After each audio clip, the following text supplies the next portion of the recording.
Bonjour tout le monde, j'espère que ça va bien. Alors aujourd'hui, nous allons attaquer un nouveau carré de dentelle, ça sera le carré numéro 8, le point de coquillage. Alors une petite parenthèse sur ce type-là de dentelle, c'est un motif qui est inspiré directement de la tradition de la dentelle shetlandaise. Alors j'ai un petit livre à vous recommander, ça s'appelle Heirloom Knitting, A Shetland Lace Pattern and Workbook de Sharon Miller. Alors oui, c'est un patron, c'est un livre qui est en anglais. Les éditions, c'est les éditions ST. Et c'est vraiment un livre qui est extrêmement précieux. Vous allez retrouver aussi bien une partie historique par rapport à tout ce qui est la dentelle shetlandaise, et c'est vraiment une histoire et une culture qui est passionnante. Et vous allez aussi retrouver une véritable bibliothèque de points. Donc, on y va pour notre point coquillage. Alors, la première chose, à quoi est-ce qu'il ressemble? Alors, le point coquillage, le voilà. Le point coquillage, le voilà. Hop. Donc, comme vous voyez, c'est un point qui ressemble pas mal au point qui s'appelle le point fer à cheval. Vous pouvez aller le trouver sur Internet. C'est un point qui est une variante du fer à cheval. Ok, alors on va regarder tout de suite à quoi ressemble notre charte.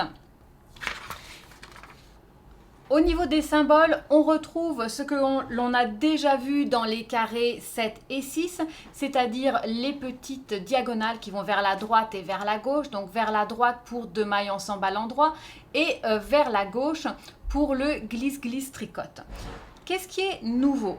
Eh bien, le nouveau, c'est cette espèce de petites branches, de petits balais, je pourrais dire, avec trois petites pattes, qui est une diminution double qui s'oriente vers la gauche. Alors, je vais tout de suite vous la montrer. Hop, on va prendre la petite démo.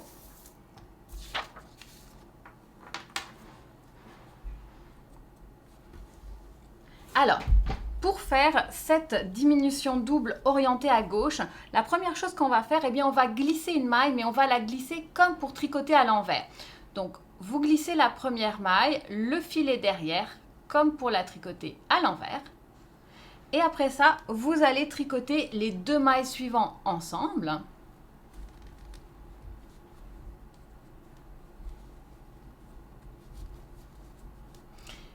Et on va rabattre la maille glissée sur la maille tricotée. Donc vous voyez, ça nous donne une diminution double avec une bonne diagonale qui part vers la gauche. Je vais vous la refaire. Donc, première chose, on va glisser la première maille comme pour la tricoter à l'envers. Puis on va tricoter les 2 mailles suivantes ensemble.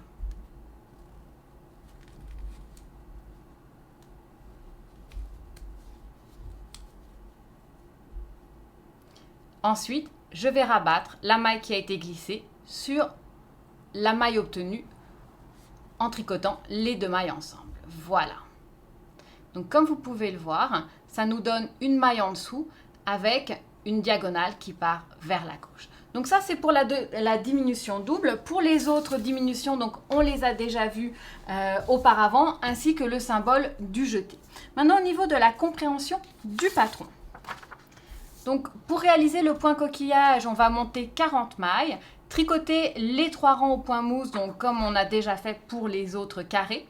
Et on va tricoter 3 mailles au point mousse à droite et à gauche des 34 mailles de la charte. Donc, très très important, comme les autres carrés de dentelle, il faut être conscient que les 34 mailles qui sont expliquées dans la charte ne comprennent pas les 3 mailles de point mousse qui sont à droite et à gauche. D'accord? Donc, si je prends le carré, les 3 mailles qui sont à droite et les 3 mailles qui sont à gauche, qui sont du point mousse, ne sont pas comprises à l'intérieur de notre dentelle.